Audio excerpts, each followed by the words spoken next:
আজ বাংলা ক্লাসে দশম শ্রেণীর কাজী নজরুল ইসলামের লেখা প্রলয় উল্লাস কবিতাটি নিয়ে আলোচনা করব। প্রথম বিশ্বযুদ্ধের সময় পৃথিবীব্যাপী হতাশা, মূল্যবোধের অবক্ষয় এবং অর্থনৈতিক বিপর্যয়ের প্রতিবেশে বাংলা কাব্যের জগতে বিদ্রোহের ধ্বজা তুলে জড়ত্ব ও অবসাদকে ঘুচিয়ে নজরুল ইসলামের আবির্ভাব। তার কাব্যের মধ্যে সেই বিদ্রোহের প্রতিচ্ছবি আমরা দেখতে পাই। প্রথম কাব্যগ্রন্থ অগ্নিবীণা, তার ঐতিহ্য সচেতনতার প্রকাশ দেখা যায়। আর এই কাব্যগ্রন্থের প্রথম কবিতা হলো তোমাদের পাঠ্য প্রলয় উল্লাস কবিতাটি, যা 1329 বঙ্গাব্দে জ্যৈষ্ঠ সংখ্যায় প্রবাসীতে প্রকাশিত হয়। আমাদের আলোচিত প্রলয় উল্লাস কবিতার কবি শিবের নটরাজ সত্তার আলোকে ধ্বংস ও সৃষ্টির কথা বলেছেন। শিব একই সাথে ধ্বংস ও সৃষ্টির যুগল স্মৃতিবহ। নজরুল ইসলাম প্রচলিত সমাজের জরাজীর্ণতা, দীর্ণতা, বঞ্চনা ও শোষণের ইতিহাসকে ধ্বংস করে নতুন সমাজ গড়তে চান। এই কবিতায় আমরা ধ্বংসের সৃষ্টির দ্বৈত চেতনার কিভাবে প্রকাশিত হয়েছে তা দেখতে পাই। 1921 খ্রিস্টাব্দের শেষ দিকে রুশ বিপ্লবের সাফল্য নজরুলের কবিচিত্ত মুক্তির আকাঙ্ক্ষার উল্লাসিত হয়ে ওঠে। কবি এ কবিতায় পুরাতনের ধ্বংস ঘটিয়ে নতুনকে আহ্বান জানান। তিনি দেশবাসীকে ডাক দেন নতুনকে বরণ করতে। আর সেই বরণের কথা, সেই দেশবাসীকে ডাকার কথা আমরা পাবো এই কবিতাটি পাঠ করে। তা আমরা এবার এই কবিতাটি পাঠ করে বিশ্লেষণ করে দেখব যে কবি তার এই চিন্তাভাবনা কিভাবে উদ্ভাসিত করেছেন তার লেখনীর বলে, তা আমরা এবার জানব। প্রলয় উল্লাস এই শব্দটি বিশ্লেষণ করলে আমরা পাই কি প্রলয় যোগ উল্লাস, অর্থাৎ প্রলয় বা ধ্বংস ঘটানোর সঙ্গে সঙ্গে উল্লাসিত হওয়া, এই হচ্ছে এর অর্থ। এই প্রলয় উল্লাস কবিতাটি এবার আমরা পাঠ করছি। তোরা সব জয়ধ্বনি কর, তোরা সব জয়ধ্বনি কর, ওই নতুনের কেতন উড়ে কালবৈশাখীর ঝড়। তোরা সব জয়ধ্বনি কর, তোরা সব জয়ধ্বনি কর, আসছে এবার অনাগত প্রলয় নেশা নিত্য পাগল, সিন্ধু পাড়ের সিংহদ্বারে ধমকেনে ভাঙল আগল। মৃত্যু গগন অন্ধকূপে মহাকালের চণ্ডরূপে, ধূম্র ধূপে বজ্র শিখার মশাল জেলে আসছে ভয়ঙ্কর। কবি এখানে তোরা সব জয়ধ্বনি কর অর্থাৎ কবি সমগ্র দেশবাসীকে জয়ধ্বনি করতে বলেছেন। কি যে ওই নতুনের কেতন উড়ে কালবৈশাখীর ঝড়, অর্থাৎ ওই যে নতুনের পতাকা উঠছে, কেতন শব্দের অর্থ হচ্ছে পতাকা, সেটা কি কালবৈশাখী ঝড়ে যে উঠছে, সেই কেতন যে উঠছে, পতাকা যে উঠছে, তাই দেখে তোরা সব জয়ধ্বনি কর, তোরা উল্লাসে নেচে ওঠ। তোরা সব জয়ধ্বনি কর, তোরা সব জয়ধ্বনি কর, আসছে এবার অনাগত প্রলয় নেশার নিত্য পাগল, সিন্ধু পাড়ের সিংহদ্বারে ধমকেনে ভাঙল আগল। এবার কি আসছে? অনাগত, যা কখনো আসেনি, সেই প্রলয় নেশার নিত্য পাগল, অর্থাৎ যে প্রলয়, যে ধ্বংসর যে নেশা, সে এবার আসছে, যা কখনো আসেনি সে এসে পড়েছে। আর সে এসে কী করছে? সিন্ধু পাড়ের সিংহদ্বারে কী করেছে? হাঁকডাক সহকারে সে সমস্ত বাধাকে সে ভেঙে দিয়েছে। অর্থাৎ প্রলয় উল্লাসে মত্ত অনাগত সুদিন যেন সিংহ প্রতীক ব্রিটিশ রাজশক্তির বন্ধন ছিন্ন করে বেরিয়ে আসছে। মৃত্যু গহন অন্ধকূপে মহাকালের চণ্ডরূপে, ধূম্র ধূপে বজ্র শিখার মশাল জেলে আসছে ভয়ঙ্কর। অর্থাৎ মরণের দুর্বেদ্য অন্ধকার কুয়োতে মৃত্যু গহন, গহন হচ্ছে দূর, অন্ধকূপে কি হচ্ছে? মহাকালের চণ্ডরূপে। মহাকাল বলছে এখানে মূর্তিধর শিবকে বোঝানো হয়েছে। সেই শিবের রূপে কি হচ্ছে? সে ধূম্র অর্থাৎ ধোঁয়া ধূপে সমস্ত কি, সমস্ত বজ্র শিখার মশাল জেলে কি করছে? ভয়ঙ্কর আসছে। সে বিদ্যুতের শিখার যে মশাল জ্বালছে, আর তাই দেখে কি সেই ভয়ঙ্কর প্রলয় সে আসছে। কি রূপে? মহাকাল রূপে, মহাকালের চন্দ্ররূপে সেই প্রলয় আসছে। ওরে ওই হাসছে ভয়ঙ্কর, তোরা সব জয়ধ্বনি কর, তোরা সব জয়ধ্বনি কর, ঝামর তাহার কেশের দোলায় ঝাপটা মেরে গগন দোলায়, সর্বনাশী জ্বালামুখী ধূমকেতু তার চামর ঢুলাই, বিশ্ব পাতার বক্ষ কোলে, রক্ত তাহার কৃপাঞ্জলে দোদুল দোলে, অট্টরোলের হট্ট গাল গোলে, স্তব্ধ চরাচর। অর্থাৎ ওই হাসছে ভয়ঙ্কর, বলছে ওই ভয়ঙ্কর কি করছে, হাসছে, সে ভয়ঙ্কর হাসছে খুব, সে ভয়ঙ্কর সেই যে মহান প্রলয় সে হাসছে। তাই সবাই বলছে, তাই কবি বলছেন তোরা সব জয়ধ্বনি কর, তোরা সব উল্লাসিত হয়ে ওঠ, তোরা সব জয়ধ্বনি কর। ঝামর তাহার কেশের দোলায় ঝাপটা মেরে গগন দোলায়, সেই ঝামর কি করছে, প্রচণ্ড দাহরূপী সে কি করছে, সে কেশের দোলায় কি করছে, গগনটাকে আকাশটাকে আঘাত মেরে দুলিয়ে ফেলছে। সর্বনাশী জ্বালামুখী ধূমকেতু তার চামর ঢুলায়। সর্বনাশী হচ্ছে যে সব কিছু বিনাশ করে দেয়। জ্বালামুখী কি, অগ্নিয়জাত স্রোত থেকে যা নির্গত হয়, অগ্নি যা স্রোত থেকে নির্গত হয়, সেই জ্বালামুখী কি করছে, ধূমকেতু তার চামর ঢুলাচ্ছে। অর্থাৎ ধূম চিহ্নবান অগ্নি বা সূর্য, সেই সূর্য তার কি, সেই যে চামর, চামর অর্থাৎ হচ্ছে এখানে যে চমড়ি, গরুর পুচ্ছর কেশ দিয়ে তৈরি যে ব্যজন বা পাখা, তাকে বলা হচ্ছে চামর। তাহলে ধূমকেতু কি করছে, তার সেই চামর ঢুলাচ্ছে, আর তাতে সেই জ্বালামুখী আরও উতলে উঠছে, আর সে সব কিছু শেষ করে দিচ্ছে। তাই ওই মহাকাল রূপী যে প্রলয়, সেই প্রলয়কে কবি এখানে এভাবে বর্ণনা করেছেন। বিশ্ব পাতার বক্ষ কোলে, রক্ত তাহার কৃপাঞ্জলে দোদুল দোলে। বিশ্ব পাতা হচ্ছে পৃথিবীর পালক, সেই পৃথিবী পালকের কি করছে, বুকের মধ্যে যে তরবারি কৃপাণ নিক্ষেপ করেছে, সেই তরবারি যে ঝুলছে, সেই তরবারির প্রান্ত ভাগ দিয়ে কি হচ্ছে, রক্ত ঝরে পড়ছে, এদিক ওদিক দিয়ে রক্ত ছড়িয়ে পড়ছে। অট্টরোলের হট্টগোলে স্তব্ধ চরাচর। এই যে অট্টরোল, এই যে অট্টহাসি, এই যে ক্রমাগত চলছে এই হট্টগোল, সেই হট্টগোলে কি হচ্ছে, স্তব্ধ, পৃথিবী চুপচাপ হয়ে গেছে, স্তব্ধ হয়ে গেছে। অর্থাৎ কি, এই যে হট্টগোল অর্থাৎ ঝামর তার কেশ দোলাচ্ছে, গগনকে দুলিয়ে ফেলছে, ধূমকেতু তার চামর ডুলাচ্ছে, আবার বিশ্বপাতার বক্ষে কৃপাণ ঝুলছে, এ সমস্ত কিছুকে কবি হট্টগোল বলছেন। সেই হট্টগোল ক্রমাগত হয়ে চলছে, আর সেই হট্টগোলের নিক্ষেপ অর্থাৎ সেখানে কি হচ্ছে, স্তব্ধ, অর্থাৎ এই পৃথিবী স্তব্ধ হয়ে গেছে। ওরে ওই স্তব্ধ চরাচর, তোরা সব জয়ধ্বনি কর, তোরা সব জয়ধ্বনি কর। অর্থাৎ এই যে স্তব্ধ চুপচাপ পৃথিবী, তাদেরকে সবাইকে বলে, দেশবাসী তোমরা সবাই জয়ধ্বনি করো, তোমরা সবাই সব জয়ধ্বনি কর।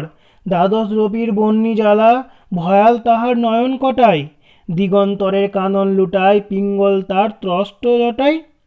অর্থাৎ দ্বাদশ রবি যে সূর্য, অর্থাৎ সূর্যর যে তাপ, সেই বহ্নি জ্বালা, সে আগুনের যে রূপ, সে আগুনের রূপে কি ভয়ঙ্কর রূপ, তার যে নয়ন অর্থাৎ চোখের কড়াইতে কি হচ্ছে, সব জ্বলে পুড়ে যাচ্ছে, তার যে ভয়ঙ্কর রূপ, সেই দ্বাদশ রবির সেই ভয়ঙ্কর রূপকে কবি এখানে কল্পনা করছেন। এই যে রবি অর্থাৎ একটা সূর্য যেরকম তাপ হয়, সেই সূর্য তাপকে অর্থাৎ তার যে আগুনের জ্বালা, সেই আগুনের জ্বালা এতটাই ভয়ঙ্কর যে তার সেই জ্বালাতে চোখ ঝলসে যাচ্ছে, চোখে যে করে সেই চোখ ঝলসে যাচ্ছে, তো চোখটাকে ঝলসে যাচ্ছে।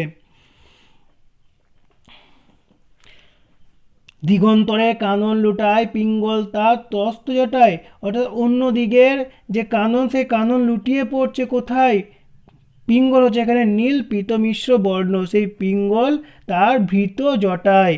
অর্থাৎ সেই জট পাকানো যে চুল, সেই জট পাকানো চুলের কথা এখানে জটা বলতে বোঝানো হয়েছে। অর্থাৎ প্রকৃতির ত্রস্ত সেই জটায় সে যেন দিগন্তরের ভয়াল রূপ দর্শনে প্রবল কানন চলছে, ভয়াল রূপ দর্শনে যেন প্রবল কানন চলছে। বিন্দু তাহার নয়ন জলে, সপ্ত মহা সিন্ধু দলে কপল তোলে। অর্থাৎ বিন্দু তাহার এক ফোঁটা নয়ন জলে কি হচ্ছে, সে এক ফোঁটা নয়নে চোখের জলে মনে হচ্ছে সপ্ত, অর্থাৎ সপ্ত সাত সমুদ্র দোলছে, সাত সমুদ্র দুলছে তার ওই নয়ন জলে, কপল তলে দিয়ে সেই গণ্ডদেশ দিয়ে ঝরে পড়ছে, সেই গণ্ডদেশ এই দুলছে এই বিশ্বের গণ্ডদেশে। অর্থাৎ এখানে কালের চণ্ডরূপকে কবি কল্পনা করছেন। তিনি কি করছেন, তার যে রূপ, সেই প্রলয়ঙ্কর রূপকেই কবি কিন্তু বারবার বলছেন। আর কবি বারবার এও বলছেন যে তোরা এই রূপকে, সব এই প্রলয়কে, এই ধ্বংসকে কি এর জন্য তোরা কি জয়ধ্বনি কর। অর্থাৎ প্রলয়কে দেখাচ্ছেন, তার ধ্বংসের প্রতিচ্ছবি কবি এখানে বারবার কিন্তু দেখাচ্ছেন। বিশ্ব মায়ের আসন তারই বিপুল বাহুর পর, অর্থাৎ এই যে বিশ্ব মাতা, এই যে পৃথিবী, এই ধরিত্রী, এর আসন স্থান কোথায়, তারই বিপুল যে বাহু, সেই বাহুর উপরই তার স্থান। হাঁকে ওই জয় প্রলয়ঙ্কর, তোরা সব জয়ধ্বনি কর, তোরা সব জয়ধ্বনি কর। বলছে এবার হাঁকছে কি, বলছে জয় প্রলয়ঙ্কর, অর্থাৎ কাকে, প্রলয়কে, প্রলয়ঙ্করকে স্বাগত জানাচ্ছে। বলছে আবার বল, জয় প্রলয়ঙ্কর বল, ধ্বংসাত্মক ভয়ঙ্কর যে রূপ, তাই বলছেন জয় প্রলয়ঙ্কর, তোরা সব জয়ধ্বনি কর। এবার তোরা জয়ধ্বনি কর, তোরা সব জয়ধ্বনি কর।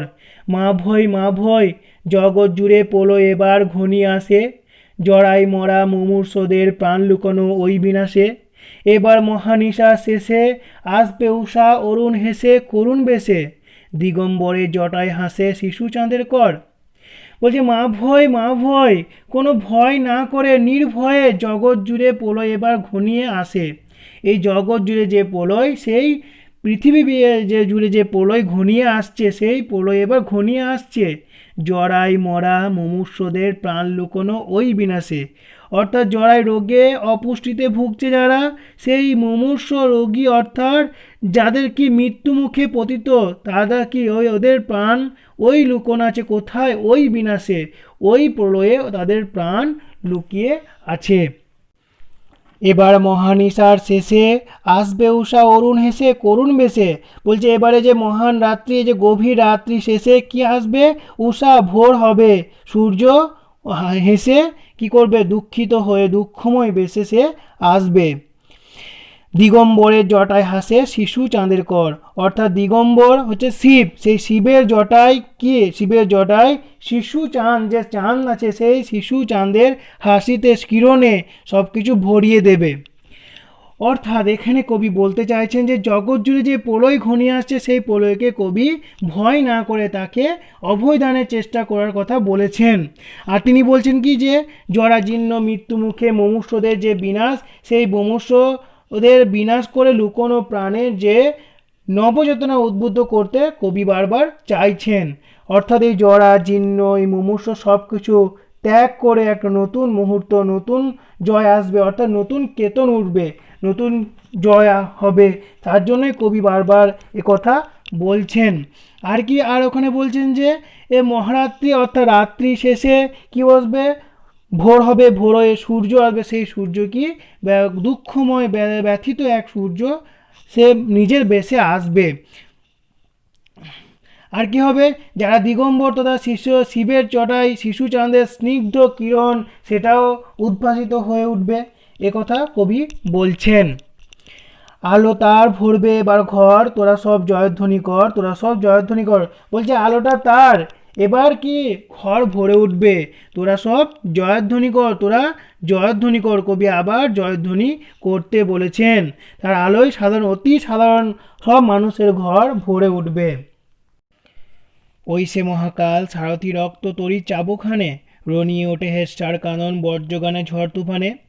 অর্থাৎ ওই যে মহাকাল, ওই যে রুদ্ররূপী শিব, সেই শিবের যে রথ চালক, সেই রথ চালক কী করছে, তার বিদ্যুৎ যে তড়িৎ চাবুক, রক্ত তড়িৎ যে চাবুক, সেই রক্ত তড়িৎ চাবুক হানছে। আর তাতে কি হচ্ছে, রনিয়ে ওঠে হেস্যার কানন বজ্রগানে ঝড় তুফানে। আর সেই হেস্যা, অর্থাৎ সেই ঘোড়ার কানন কি হচ্ছে, ঘোড়ার কানন রনিয়ে উঠছে, মানে চিৎকার করে উঠছে কি, তার বজ্রগান, অর্থাৎ বজ্রের যে সুর আর বজ্রগান বিদ্যুতের যে সুরে তার যে ঝড় তুফান, সেই ঝড় তুফানে সেই ঘোড়ার হেস্যধ্বনি রনিয়ে উঠছে। খুরের দাপট তারাই লেগে উল্কা ছোটায় নীল খিলানে। খুরের দাপট, অর্থাৎ ওই ঘোড়ার খুরের যে দাপট, সেই ঘোড়ার খুরের কি তারাই লেগে উল্কা কোথায় ছুটে চলেছে, উল্কা ছুটে পড়ে এসছে নীল খিলান। অর্থাৎ খিলান হচ্ছে এখানে দরজার আটা যে খিল, সেই খিল হচ্ছে খিলান, তো সেই খিলানে ছুটে পড়ছে। এখানে বলতে পারো যে ইংরেজ শক্তি, অর্থাৎ তাদের যে অবস্থা, ব্রিটিশদের যে অবস্থা, তাদের যে খিলান, তাদের যে ইট নির্মিত যে খিলান, যে ঘর বিশেষ, সেগুলো কি সব কিছু সেই ঘোড়ার দাপটে সব কিছু চুরমার হয়ে যাচ্ছে। গগনতলের নীল খিলানে সব কিছু কী হচ্ছে, সেই নীল খিলান, গগনতলে আকাশতলের মধ্যে সেই নীল খিলানে সমস্ত, অর্থাৎ সব কিছু ভেঙে চুরমার করে দিচ্ছে, না একটা মুক্তি পাচ্ছে। নীল বলতে গেলে এখানে আমরা আকাশটাকে যদি ভাবি তাহলে কি, এই যে খিলান, সেই দরজা কোথায়, নীল খিলানে প্রবেশ করছে, অর্থাৎ সমস্ত কিছু মুক্ত হয়ে যাচ্ছে।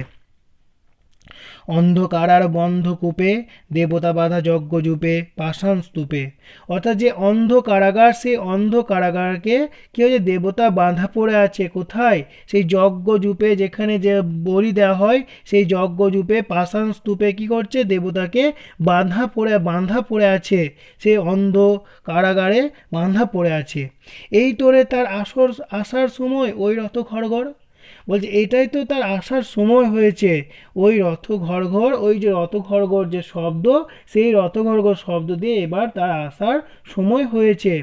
অর্থাৎ মহাকালকে ধরে কবি এখানে মহাকাল রূপী যে বিপ্লবী, অর্থাৎ যে বিপ্লবী শক্তি, সেই শক্তি যে আসছে, সেই শক্তি এসে সমস্ত বাধা বিপত্তিকে ছিন্ন করে একটা মুক্তির সন্ধান দিবে, একটা স্বাধীনতার সন্ধান দিবে, সে কথা কবি এখানে বলছেন।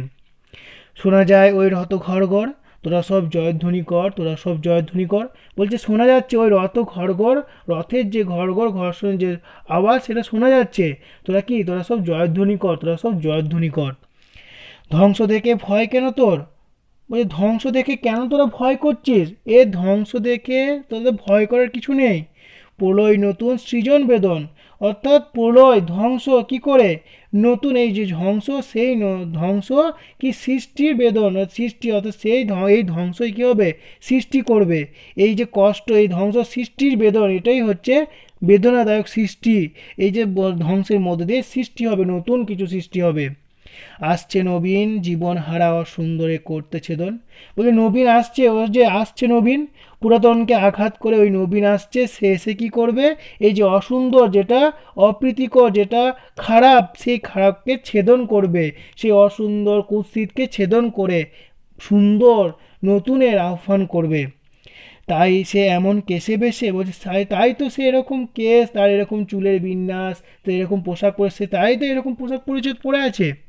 প্রলয় বয়ে আসছে হেসে মধুর হেসে, বলছে প্রলয়, এই যে ধ্বংস বয়ে আসছে, হেসে হেসে আসছে, মধুর হেসে আসছে, অর্থাৎ যে প্রলয়ের মধ্যেই সৃষ্টির পথ তৈরি হয়, অসুন্দরের উচ্ছেদ করতেই নবীনের আবির্ভাব হয়, সে কথা কবি কিন্তু এখানে বলছেন। অর্থাৎ চিরসুন্দরী নতুনকে ধ্বংসের বুকে নতুন সৃষ্টি করতে জানে, অর্থাৎ যে চিরসুন্দর, সেই চিরসুন্দর নতুন কি করে, ধ্বংসের বুকে নতুন সৃষ্টি করতে জানে। ভেঙে আবার গড়তে জানে সে চিরসুন্দর, তোরা সব জয়ধ্বনি কর, তোরা সব জয়ধ্বনি কর। এই যে চিরসুন্দর, সে সব কিছু ভেঙে আবার নতুন করে গড়তে জানে। তোরা সব জয়ধ্বনি কর, তোরা সব জয়ধ্বনি কর। ওই ভাঙা গড়া খেলা যে তার কিসের তবে ডর, বলছে ওই নতুন পুরাতন, এটাই তো ভাঙা গড়ার খেলা, একবার ভাঙবে, একবার গড়বে, একবার নতুনকে, অর্থাৎ যেটা পুরনোটা চলে আসলো সেটাকে কি করবে, তার বিপ্লবে, তার স্বাধীনতায় কী করবে, সে আবার নতুনকে ফিরে পাবে, নতুনত্ব অর্জন করবে, কোনো মুক্তি পাবে। সেরকম কি ভাঙা গড়ার খেলা যে তার কিসের তবে, এটা কিসের ডর, কিসের ভয় কি তাতে। তোরা সব জয়ধ্বনি কর, তোরা সব জয়ধ্বনি কর। বধুরা প্রদীপ তুলে ধরো, অর্থাৎ বধুরা, যে নববধূরা, তারা প্রদীপ তুলে ধরো। কাল ভয়ঙ্করের বেশে এবার ওই হাসে সুন্দর, ওই আসে, বলছে কাল ভয়ঙ্করের বেশে, ওই কালকে যে ভয়ঙ্কর, সেই ভয়ঙ্করই কি আজকে সুন্দর, সেই ভয়ঙ্করের বেশেই কি আজকে এই সুন্দরের আবির্ভাব হয়েছে। এই সুন্দরকে বধুরা তোমরা প্রদীপ তুলে ধরে তাকে বরণ করো, তাকে নিয়ে এসো, সেই পুরাতনকে ত্যাগ করে নতুনকে যে আগমন, অর্থাৎ কাল ভয়ঙ্কর, অর্থাৎ যে প্রলয় ধ্বংসকে ত্যাগ করে যে সুন্দর আসছে, চির সুন্দর আসছে, সে কথা কবি এখানে বলছেন। তোরা সব জয়ধ্বনি কর, তোরা সব জয়ধ্বনি কর, অর্থাৎ তোরা সবাই জয়ধ্বনি কর, অর্থাৎ সমগ্র দেশবাসীকে কবি জয়ধ্বনি করতে বলেছেন। কবিতাটি তাহলে সবাই বুঝতে পেরেছ?